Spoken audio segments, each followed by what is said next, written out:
எல்லா ஒர்க்கும் முடிச்சுட்டு ஊருக்கு கிளம்பியாச்சுங்க. எந்த அளவுக்கு ஒன் டேல வீடியோ கவர் பண்ண முடியுமோ அந்த அளவுக்கு கவர் பண்ணி கொஞ்சம் கொஞ்சமா ஷார்ட்ஸா வந்து போட்டிருக்கேன். லாங் வீடியோவும் எடுத்திருக்கேன். வரக்கூடிய நாள்ல வந்து உங்களுக்கு நான் லாங் வீடியோ வந்து போஸ்ட் பண்றேங்க.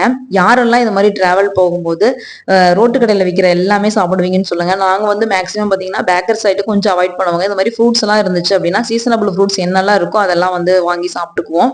இந்த போற வழியில பாத்தீங்கன்னா இந்த அண்ணாச்சி பழம் வந்து அவ்வளோ ஒரு டேஸ்டா இருக்கும். குட்டியா தாங்க இருக்கும், ஆனா அவ்வளோ ஒரு டேஸ்டா இருக்கும். இந்த இளநீ அப்படிதான். எடப்பாடியில வந்து பாத்தீங்கன்னா 3 இளநீ 100 ரூபா இல்ல 50 ரூபா அப்படின்னு சொல்லிட்டு சைஸுக்கு தகுந்த மாதிரி விற்பாங்க. அதுவும் வந்து வாங்கி சாப்பிட்டுட்டு அப்படியே டிராவல் பண்ணுவோம். எனக்கு வந்து ரொம்ப ஆசைங்க கார்ல வந்து டிராவல் பண்றது வந்து அவ்வளோ பிடிக்கும். ஆனா நம்ம கிட்ட கார் இல்லாததுனால பைக்லயே சும்மா அப்படியே ஜாலியா 2 பேரும் பேசிட்டு அப்படியே வந்து போயிருவோம். இது வந்து புலம்பட்டி ஆறுங்க. நாங்க போற வழியில தண்ணி வந்து பாத்தீங்கன்னா இப்போ நிறைய இருந்துச்சு. போட்டிங் எதுவும் போடல. அதனால சும்மா அப்படியே ஒரு வீடியோ எடுத்துட்டு மட்டும் நம்ம வந்து மேட்டூர் கிளம்பிட்டோம். நெக்ஸ்ட் வீடியோ நம்ம ஊருக்கு போறதை வந்து நான் போஸ்ட் பண்றேன்.